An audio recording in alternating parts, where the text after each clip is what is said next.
হায় মুসলমান, নামাজ কেমনে ভুলে গেলেন? ছেলেটা কোনোদিন নামাজ পড়ে না, মুসলমানের ঘরে ঘুমায়। উপযুক্ত ছেলে 14 বছর 16 বছরের কোনোদিন ফজরের নামাজ পড়ে না। আপনি বলতেছেন তারে মানুষ বানাইতেছেন। কি মানুষ বানাইতেছেন? কোন যুক্তিতে? এ তো অমানুষ হচ্ছে বেটা। বেনামাজি মানুষ হয় কেমনে? আবার বেহায়া মানুষ হয় কেমনে? আবার যে মেয়ে বেহায়া 8-7 কাপড় পরে নিজের রূপ আর যৌবন রাস্তায় প্রদর্শন করে, সে মানুষ হইল কেমনে? তো হাজারো লক্ষ বখাতে যুবকের ভোগের উপভোগের প্রদর্শনীর এক বস্তু হইছে সে ইজ্জতওয়ালা, সম্ভ্রমওয়ালা, আত্মমর্যাদা সম্পন্ন নারী হইল কিভাবে? মানুষ বানায়, মানুষ বানায় শুধু রেজাল্টের কাগজ, A+ এর কাগজ, এইটা সার্টিফিকেট, এটাই শুধু মানুষ না মিয়া। আখলাককে মানুষ বলে।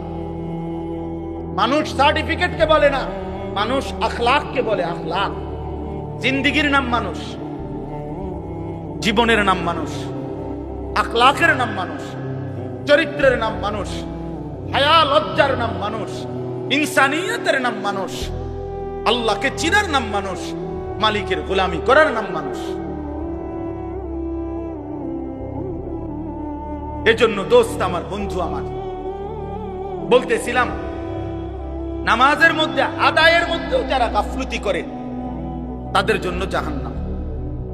তাইলে রুকু, সেজদা, সূরা, কেরাত, দোয়া, কালাম, এই সমস্ত ক্ষেত্রে অবশ্যই অবশ্যই খেয়াল রাখতে হবে, ঠিক করতে হবে। আপনার সূরা কেরাত আজীবন অশুদ্ধ, আমনে নামাজ পড়েন, মানসে না কয় আমনে নামাজ পড়েন, আমনে না বলেন আমনে নামাজ পড়েন, আখিরাতের দৃষ্টিতে তো এই নামাজ হয় না। বুঝেন নাই আমার কথা? হবে না তো নামাজ। আপনি স্কুলে পড়ছেন দেখে আপনার অশুদ্ধ কোরআন, জি না, এটা এমন কোনো মূলনীতি নাই যে হুজুর আমি স্কুলে, আমরা জেনারেল শিক্ষিত, অতএব আমাদের সূরা কেরাত অশুদ্ধ হলেও চলবে। এই ফয়সালা কোথায়? এই রেজুলেশন হইছে কোন জায়গা? জাতিসংঘে। তাহলে এই সিদ্ধান্ত দিল কে? কোন ব্যক্তি জেনারেল শিক্ষিত হলে অথবা ছোটবেলায় পড়ালেখা করে নাই, মূর্খ মানুষ, তা আপনি কির মূর্খ? আপনি সরু সরে আনা লেখতারেন না, দুনিয়া চিনেন না কোনটা? ভাতের থালাও চিনেন, রুটির থালাও চিনেন, মাছও চিনেন, গোশতও চিনেন, বেড়াও চিনেন, বেড়িও চিনেন, রাতও চিনেন, দিনও চিনেন, হাসিও চিনেন, কান্নাও চিনেন, বিএসও বোঝেন, সিএসও বোঝেন, আরএসও বোঝেন, খতিয়ানও বোঝেন, কোনান দিয়ে কারে ফেস লাগাইতে হবে এটাও বোঝেন, 14 গোষ্ঠীর সব বোঝেন, শুধু আখিরাত বোঝেন না। হ্যাঁ, কি বুঝাইতে চান আপনি? আখিরাত বোঝেন না, আপনি নামাজ বোঝেন না, আপনি আল্লাহর কোরআন বোঝেন না। কেন বুঝলেন না? আপনি বোঝেন না কোনটা? বাপ হাত জোর করে অনুরোধ, দিন শিখতেই হবে আপনাকে। সবাই নিয়ম মাফিক মাদ্রাসার সবগুলো ক্লাস পড়া জরুরি না, কথা বোঝেন নাই? কিন্তু চলনসই আখিরাতে মুক্তি পাবেন এতটুকু দিন শিখা, এতটুকু সূরা কেরাত, দোয়া, কালাম, ওযু, নামাজ, হজ, যাকাত ঠিক করা, এটা জরুরি। এখানে খামখেয়ালি করলে আপনি ইউনিভার্সিটি পড়েন, কোনো আপত্তি নেই, একেবারে হিমালয় পর্বতের উচ্চতা পর্যন্ত যুবক তোমার সার্টিফিকেট হোক, কোনো মানা নাই। তোমার সার্টিফিকেট পৃথিবীর সবচেয়ে বড় সার্টিফিকেট হোক, কোনো মানা নাই। আল্লাহর কোরআন পড়তে পারো না কেন? 16 বছরের মুসলমান সন্তান কিংবা বাপ, কারো মনে পড়লো না আল্লাহর কোরআনের কথা? কি নাফরমান ওই বাপ, কি নাফরমান ওই সন্তান, যে বাপেরও কোনোদিন মনে পড়লো না আমি সন্তান, আমার মুসলমান, 16টা বছর আমি এই সন্তানের পিছনে কত লক্ষ কোটি টাকা খরচ করলাম, অথচ আমার সন্তান আল্লাহর কোরআন পড়তে পারে না। এই সন্তানও বলল না একটা বার, আমারে আপনি কি ফরাইলেন বাপ, আমি কেন আমার মালিকের কালাম পড়তে পারি না? বলেন, বলেন, আমার ইনসাফ করে জবাব দেন, বিবেককে প্রশ্ন করেন।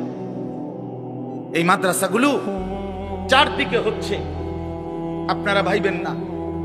আপনাদের এক সহজ হিসাব, আপনি বলবেন শুধু এত মাদ্রাসা হচ্ছে কেন? আপনি বলতে পারবেন শুধু এত মাদ্রাসার কি দরকার? আপনার দরকার না থাকুক, আর আজিমের মালিকের দরকার। আসমানওয়ালার দরকার দেখে বানাইছে। যিনি তৌফিক দিছে তিনি বুঝাই তৌফিক দিছে। অতএব এটা জরুরি বিষয়। আগামীর দিন, আগামীর ইসলামের জন্য, আগামীর পৃথিবীর জন্য ইনশাআল্লাহ আমরাও আশাবাদী। মুসলমানের মহল্লাকে মহল্লায় এই পরিমাণ মাদ্রাসা আলহামদুলিল্লাহ হইছে যে এই সময়ে বাপ আমার হাত জোড় করা অনুরোধ, হাতের নাগালে মাদ্রাসা, হাতের নাগালে কোরআন শিখার সহজ ব্যবস্থা। এই অবস্থায় যদি কোরআন অশুদ্ধ নিয়ে কবরে যান, আল্লাহর কসম আপনি আগের আমলের মানুষের চাইতে ফিডা বেশি খাবেন। আমার কথাটা আগে 10 গ্রাম মিল্লা হয়তো 100 মাইল দূরে মাদ্রাসা ছিল, সবাই হয়তো বলতে পারে আমার সুযোগ ছিল না, যাইতারি নাই। এখন কি কইবেন? এখন কি বলবেন? এই রাস্তার থেকে ওই মাসা পর্যন্ত কয়টা মাদ্রাসা, রাস্তার দোনো পাশে। এখন আপনি কি বলবেন? এখন কোন যুক্তিতে এই 10 হাত পর্যন্ত গিয়েও 10টা সূরা ঠিক করতে পারলেন না? বলেন ভাই, কোন জবাব দিতে পারবে? আমরা বলি না স্কুল ছেড়ে দাও, বলি না কলেজ ছেড়ে দাও, একটু সময় বাইর করো, শুক্রবারে একটু সময় দাও, শনিবারে একটু সময় দাও, একটু সময় হোক না। আল্লাহর কোরআন সহজ, আল্লাহর কোরআন সহজ। আপনার ছেলেটাকে কোরআন থেকে কেন বঞ্চিত করলেন? আল্লাহ থেকে বঞ্চিত করে তারে সুখ দিবেন কেমনে? রাসূল থেকে বঞ্চিত করে তারে সুখ দিবেন কেমনে? এই বাপ, কার হাতে তুলে দিয়ে গেলেন তারে? কার হাতে? আপনি তো কবরে চলে যাবেন, আগামী সন্তানটাকে কার হাতে দিয়ে গেলেন? আগামীর পৃথিবী ঈমান আর কুফরের পৃথিবী। মনে রাখে, এই বাংলাদেশের শুধু 2-4টা দল নিয়ে হিসাব করলে হবে না। গ্লোবালাইজেশন এখন পৃথিবী, এই গ্রাম যেমন পৃথিবীর শেষ মাথা তেমন, একরকম হিসাব। এটার এই বিশ্বায়ন বলে, গ্লোবালাইজেশন বলে। অর্থাৎ সারা পৃথিবী এখন বিশ্বগ্রাম। গ্লোবালাইজেশন মানে কি? বিশ্বগ্রাম মানে সারা পৃথিবী এক গ্রাম, সারা পৃথিবী ফরিদপুর। তার মানে এখানে বসেই এখন সারা পৃথিবী একসাথে দেখা যায়, তাকানো যায়। এই জন্য সারা পৃথিবীর সাথে মিলাইলে সারা পৃথিবীতে মজলুমের বিজয় হচ্ছে, সারা পৃথিবীতে ইমানদারের বিজয় হচ্ছে, সারা পৃথিবীতে জালেম হেরে যাচ্ছে।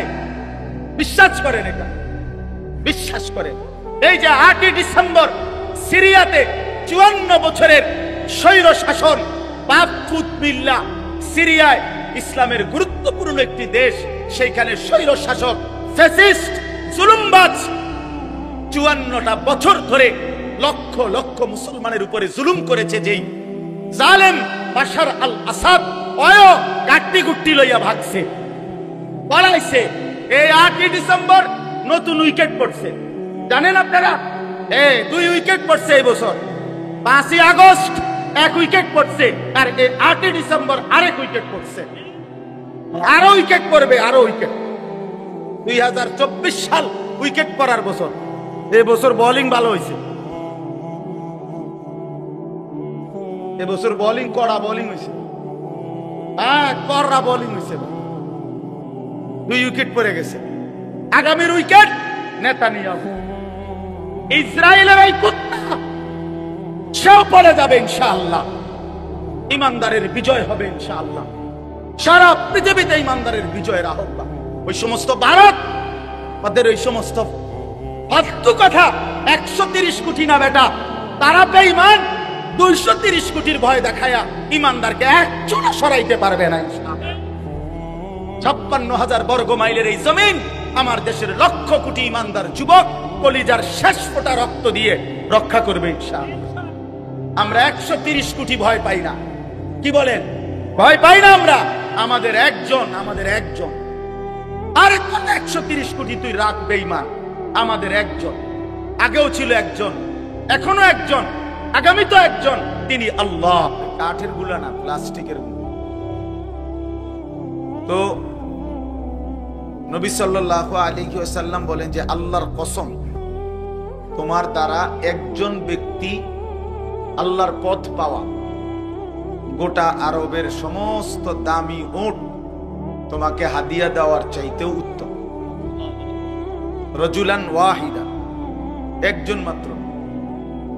তাহলে এর দ্বারা বোঝা গেল একজন মানুষের পরিবর্তনের আশাতেও বলা উচিত, চেষ্টা করা উচিত যে হোক আমার জিন্দিগির মেহনত দ্বারা আল্লাহর একজন বান্দাই আল্লাহর পথে ফিরছে। আমার আখিরাতে নাজাত দরকার, আমার পরকালের মুক্তি দরকার। সারা পৃথিবী চিনলেও কিছু যায় আসে না, না চিনলেও কিছু যায় আসে না। মানুষের কাছে এই পরিচিতি দিয়ে তেমন কোনো ফায়দা নেই, উল্লেখযোগ্য কিছুই নেই। মনে করেন কোরআনুল কারীমের মধ্যে 25 জন নবীর নাম আছে, একবারে গোনা। এখন নবী রাসূল কি 25 জন? তইলে 1.25 লক্ষ আম্বিয়া কেরাম, তো বাকিদের তো নাম নাই, কেউ জানে না। অন্যান্য কিতাবে খুঁজলে আরো নইলে 2-4-20 জনের নাম পাওয়া যাবে। তা তাইলে লক্ষের চাইতে বেশি নবী রাসূলের নাম তো পৃথিবীর কেউ জানে না। তাইলে ওনারা কি ব্যর্থ? ব্যর্থ। আমাদের প্রিয় নবী সাল্লাল্লাহু আলাইহি ওয়াসাল্লাম তিনি যখন বিদায় হজ্জের মাঠে ইন্তেকালের পূর্বের বছর আরাফাতের ময়দানে হজের খুতবা দিছেন, তখন নবী সাল্লাল্লাহু আলাইহি সাল্লামের সামনে 1.25 লক্ষর বেশি সাহাবী ছিল। তাহলে 1.25 লাখ সাহাবী, এই বিপুল পরিমাণ সাহাবীর নাম পৃথিবীর কোনো কিতাবে নাই। 5000 সাহাবীর নামও পৃথিবীর কোনো কিতাবে নাই, কোনোখানে নাই। সর্বোচ্চ 313 জন সাহাবী বদরের যুদ্ধে যারা অংশগ্রহণ করছেন উনাদের নাম একসাথে পাওয়া যায় আছে। আরো বাকি মিলাইয়া তো মনে করেন 2000-এর নাম বা 5000-এর নামে তালাশ করে পাইল, তো বাকিরা, বাকিদের নাম কই? বাকিদের নাম পৃথিবীর কোনো কিতাবেও নাই, কেউ জানেও না। তাইলে এখন এই বাকি সাহাবী যাদের নাম এখন পৃথিবীতে নাই, কেউ জানে না, তো ওনারা কি ব্যর্থ? ব্যর্থ। এই কথাটাই বলতে চাচ্ছি। মূলত সফলতা কিংবা ব্যর্থতার জন্য মানুষের কাছে পরিচিতি কোনো বিষয় না। সফলতা কিংবা ব্যর্থতার জন্য মহান আল্লাহ পাকের কাছে আমার ফয়সালা কি হইছে সেটা বিষয়। ফামান সুহজিহা আনিন নারি ওয়া উদখিলাল জান্নাহ ফাকাদ ফাজা। সরাসরি কোরআনের আয়াত। আল্লাহ বলেন, বান্দা মরতে তো হবেই তোমাদের সকলকে, কিন্তু দেখার বিষয় হলো যাকে জাহান্নাম থেকে মুক্তি দেয়া হলো এবং জান্নাতে প্রবেশ করানো হলো, ফাকাদ ফাজা, সেই কেবল সফল হলো, সেই কামিয়াব হলো, সেই কৃতকার্য হলো। তাহলে কি বোঝা গেল? সফলতা জাহান্নাম থেকে মুক্তি পাওয়া, সফলতা জান্নাত পাওয়া, আল্লাহ তাআলার পক্ষ থেকে ঘোষণা হওয়া।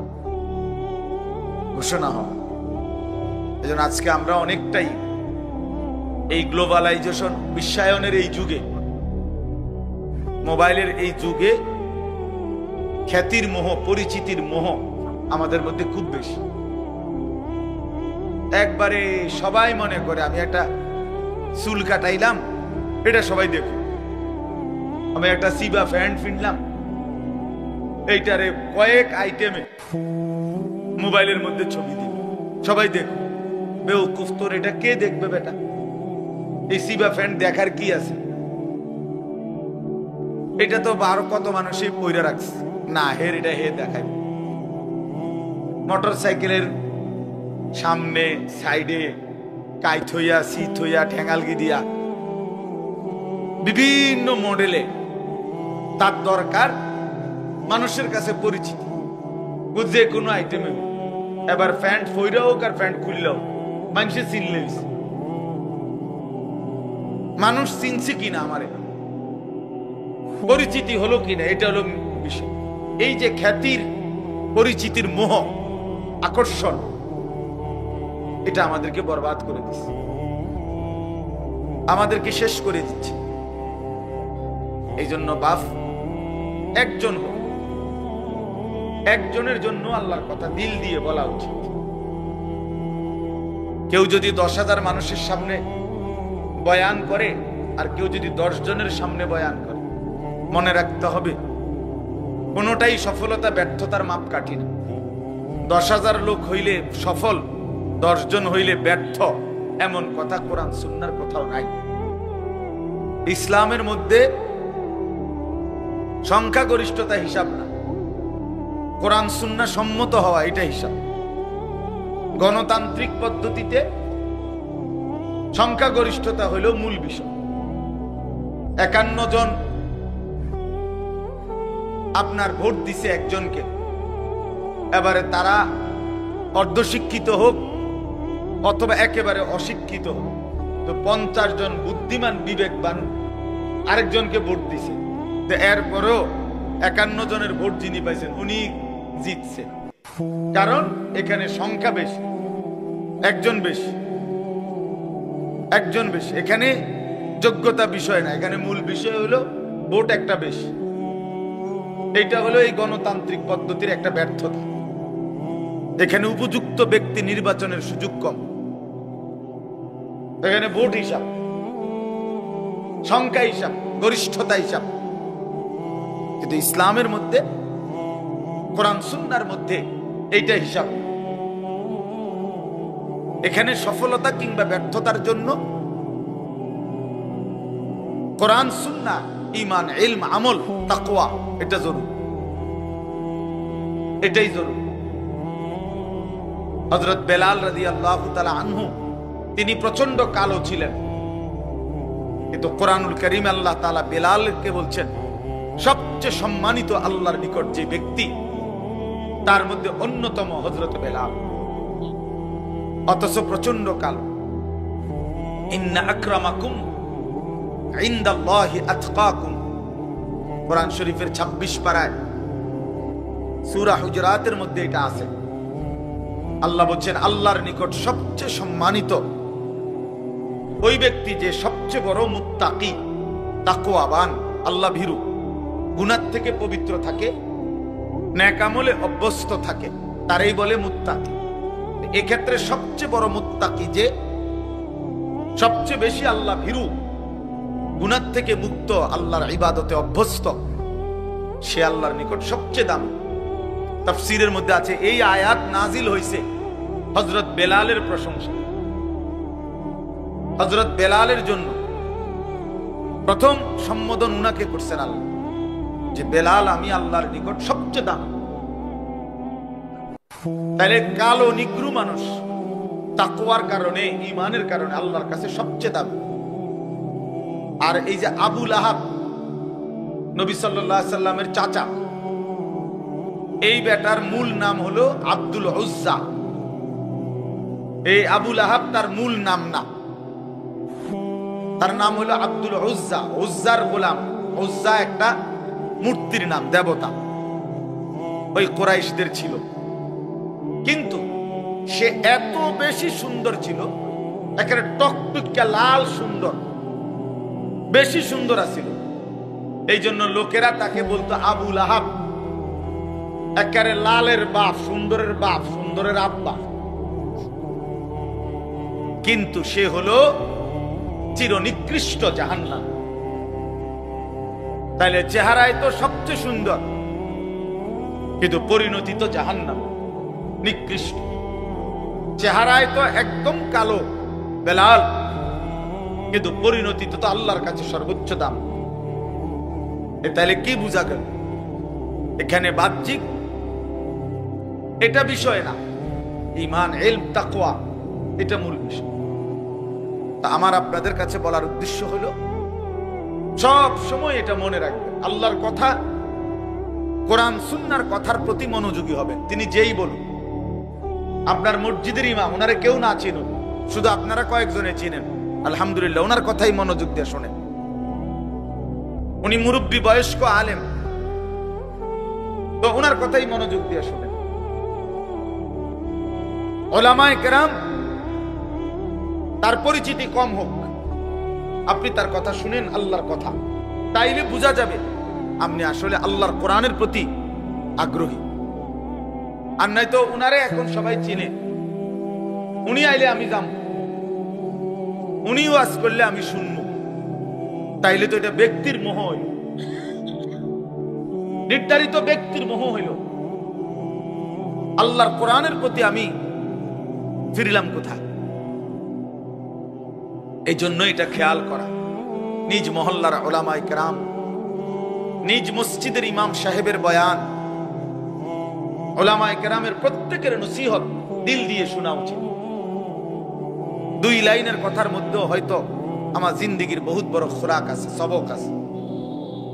এক শব্দের মধ্যে ইসলামের ইতিহাসে আমরা কিতাবে পড়ছি এমন বহু ব্যক্তি ছিল যারা নবী সাল্লাল্লাহু আলাইহি সাল্লামের হাদিস 1 লাইন শুই না অন্ধকার জীবন ছেড়ে আলোর পথে চলে আসছে। আল্লাহর কোরআনের একটি আয়াত শুনে এমন অসংখ্য মনীষীর জীবনে আছে যারা জীবন বদলায় ফেলছে, জীবন বদলায় ফেলছে। একজন বিখ্যাত মুহাদ্দিস আলেম ছিলেন মুহাম্মদ ইবনে মাসলামা আল কানাবি রাহমাতুল্লাহি আলাইহি, অনেক বড় মুহাদ্দিস। তো উনি বাজারের মধ্যে সন্ত্রাসী, বাজারে চাঁদাবাজি করতেন, উগ্র ছিল, বখাটে ছিলেন, বন্ধু বান্ধব নিয়ে নেশা করতেন, আড্ডা দিতেন এবং বাজারে উশৃঙ্খল আচরণ করতেন। একদিন ওই বাজারের পাশ দিয়ে একজন বড় মুহাদ্দিস আলেম যাইতেছিলেন, ইনি তারে টিটকারি কইরা বলছে, এই হুজুর কারণ চাই আপনি কি হাদিস জানেন বলেন দেখি, একটা হাদিস বলেন।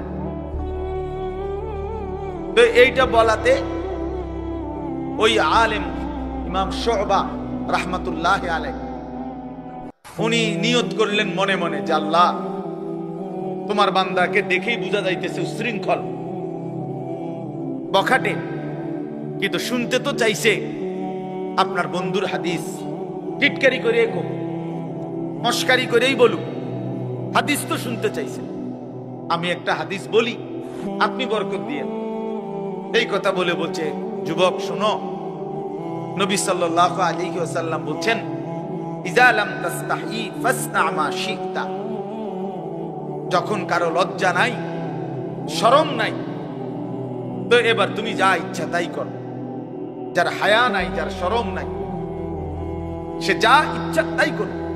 নবী সাল্লাল্লাহু আলাইহি সাল্লাম বললেন, আমি জানি না, যা তোর যা মন চা তাই করো, যেহেতু তোমার কোনো লজ্জাই নাই, হায়াই নাই, শরমই নাই। এইটা রাসূলুল্লাহ সাল্লাল্লাহু আলাইহি ওয়াসাল্লামের হাদিস। এই কথা বলে তিনি চলে গেলেন। এই যুবক মুহাম্মদ ইবনে মাসলামা ওইখানেই বসে রইলেন। তো সাথের বন্ধুরা বললেন, ওস্তাদ উঠতেন না, চলেন। বলছে, না, তোমরা কি বুঝছো বন্ধু, এই হাদিস তো নবী সাল্লাল্লাহু আলাইহি সাল্লাম আমার জন্য বলছে, আমি তো লজ্জা নাই, শরম নাই, যার ফলে যা মন চায় তাই করি, অন্যায় করি, নাফরমানি করি, বখাটেপনা করি, মানুষের উপরে জুলুম করি, জবরদস্তি করি, কাজে আমার কোনো চরিত্র নাই, আমার কোনো হায়া নাই, এজন্যই তো আমি যা ইচ্ছা তাই করি। তো রাসূল সাল্লাল্লাহু আলাইহি সাল্লাম তো এই তিরস্কার আমারে করছেন, যাও ছেড়ে দিলাম অন্ধকার এই রাস্তা। এই এক কথার উপরে পরবর্তীতে উনার কাছে গেছেন ওই ইমাম শুবা, ওই যিনি বলছিল হাদিসটা, উনার কাছে গিয়ে উনার ছাত্র হয়ে হাদিস শিখে ওই জামানার সর্বশ্রেষ্ঠ মুহাদ্দিস। এই এক কথায় জিন্দেগি বদলে গেছে, এক হাদিস জীবন পাল্টায় দিছে। এই জন্য বাপ, আল্লাহর কথা দিল দিয়ে শুনবেন, নিজ মহল্লার ইমাম সাহেব, উলামায়ে কেরাম প্রত্যেকের কথা দিল দিয়ে শুনবেন।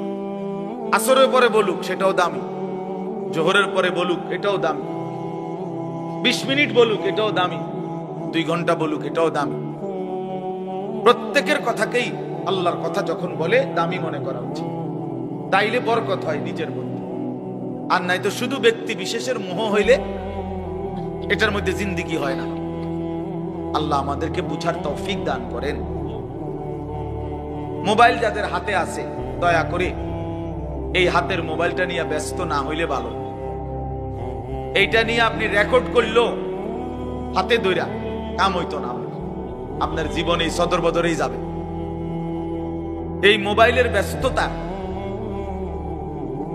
এটা দিলের মধ্যে সারাক্ষণ খসখস করে, সারাক্ষণ অন্তরের মধ্যে এই কথাই আসা যাওয়া করে যে মোবাইলে উঠতেছে কিনা, আওয়াজ ক্লিয়ার কিনা, রেকর্ড সুন্দর হচ্ছে কিনা, ইত্যাদি ইত্যাদি। ফলে আর আসলে এই বেচারা নিজের জন্য কিছুই বুঝে না। যেমন আছে অপদার্থ, এমন অপদার্থই থেকে যায়, বদলায় না। এই জন্য 1 কোটি মোবাইলের ওয়াজের চাইতেও আল্লাহর কোন বান্দার সরাসরি কথা শোনা 1000 কোটি গুণে বেশি উত্তম। এটাই সর্বযুগে পরীক্ষিত কথা, এটা তাজরিবা অভিজ্ঞতা লব্ধ কথা যে জিন্দেগি বদলা সরাসরি সোহবত, সরাসরি সান্নিধ্যে হক্কানি রব্বানি মুত্তাকি উলামায়ে কেরাম কোন আল্লাহওয়ালার কাছাকাছি সান্নিধ্যের বরকতে, তার নৈকট্য সংস্পর্শের বরকতে মানুষের জিন্দেগি বদলায়। এই জন্য প্রিয় ভাই, এই যারা যে কয়েকজনের হাতে মোবাইল, এগুলো নামায় ফেলেন, এমনি শুনেন, অল্প একটু কথা এমনি শুনলে বরকত হবে। আল্লাহ আমাদেরকে তৌফিক দান করেন। কোরআনুল কারীমের 30 নম্বর পারা, 83 নম্বর সূরা, এনে এসে বসেন, লাল রুমালওয়ালা এখানে এসে বসেন। আচ্ছা, আপনার সুবিধা মনে হইলে আপনি তো বহুত বড় বুজুর্গ নিচে বয়ে গেছে, আল্লাহ কবুল করে নেন। 83 নম্বর সূরা কোরআনুল কারীমের 30 নম্বর পারা। সূরাটার নাম হলো তাতফিফ, মুতাফফিফিন, তাতফিফ এই সূরার নাম। 83 নম্বর সূরা, 30 নম্বর পারা। আমি এই সূরার 5টা আয়াত আপনাদের সামনে তেলাওয়াত করেছি। 22, 23, 24, 25, 26, 5টা আয়াত। মোট সূরার মধ্যে 36টা আয়াত, ছোট সূরা। এই সূরার মাঝখান থেকে এই 5টি আয়াত তেলাওয়াত করেছি। ইনশাআল্লাহ আর অল্প একটু সময়ে আমরা এই 5টি আয়াত এবং প্রাসঙ্গিক সামান্য কিছু কথা আরজ করতে চাই। আল্লাহ তাআলা আমাদেরকে তৌফিক দান করেন। প্রথম কথা হলো, সূরাটার নাম হলো তাতফিফ। এই শব্দটা বুঝছেন কিনা আগে কর। তাতফিফ বলেন তো, ত 2 বার আর কি, ত আকার তা, ত, তাতফিফ। বড় ফ, ফল লিখতে যেই ফ, ফ দীর্ঘিকার ফি, ফ, তাতফিফ। একটা কারণ আছে কেন এতটা ভাঙ্গা বল, এটা একটা গুরুত্বপূর্ণ শব্দ এটা কোরআনে। এই তাতফিফ অর্থ হলো ওজনে কম দেওয়া। আরেকটু ব্যাপক অর্থ হইল কোন প্রাপককে তার প্রাপ্য কম দেওয়া।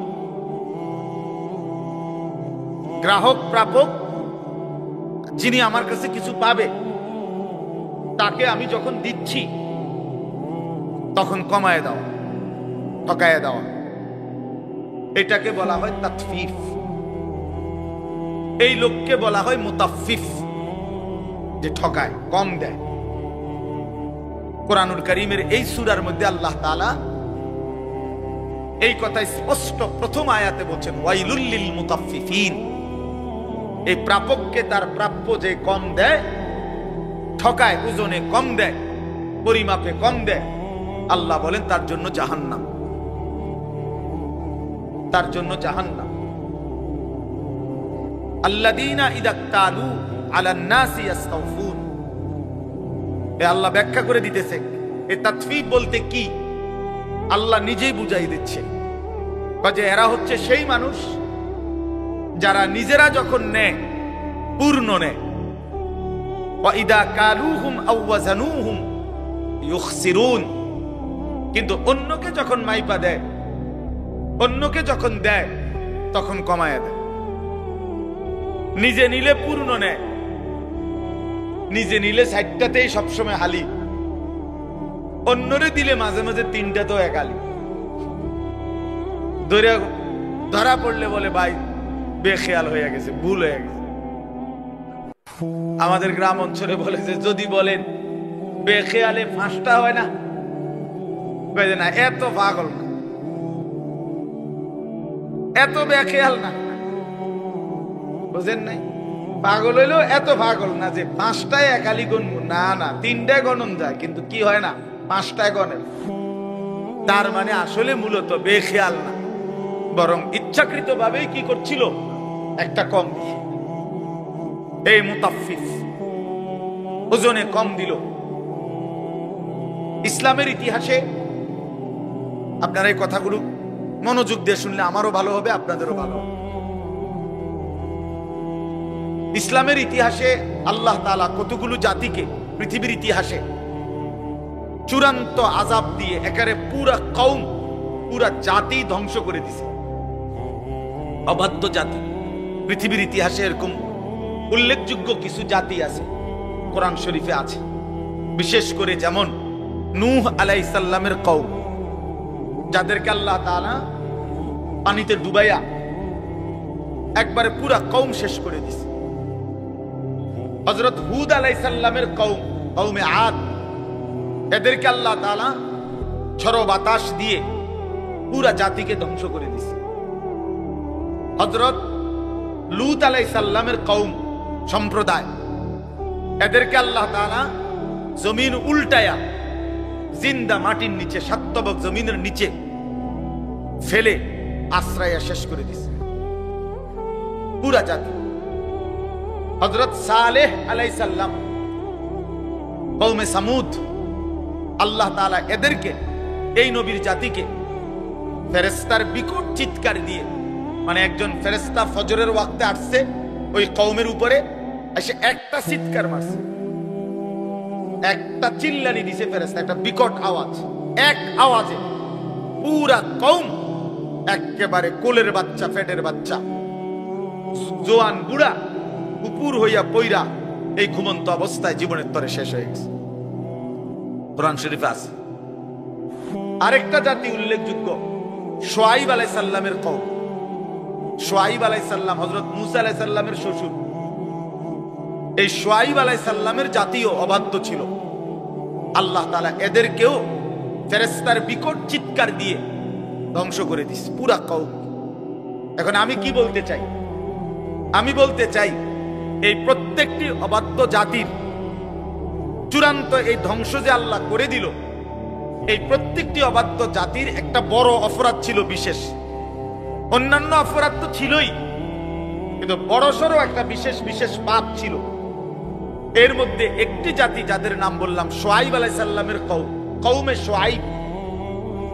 নবী শুআয়ব আলাইহিস সালামের কওম আল্লাহ তাআলা ফেরেশতার এই বিকট ধ্বনি দিয়ে ধ্বংস করে দিয়েছেন। এদের সবচেয়ে বড় অপরাধ ছিল, পাপ ছিল, এরা ওজনে কম।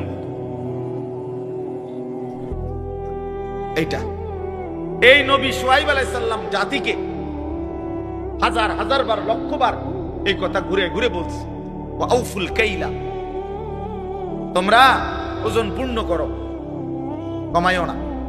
ওয়ালা তানকুসুল মিকিয়াল, হে আমার জাতি ওজনে কম দিও না, ওজনে কম দিও না।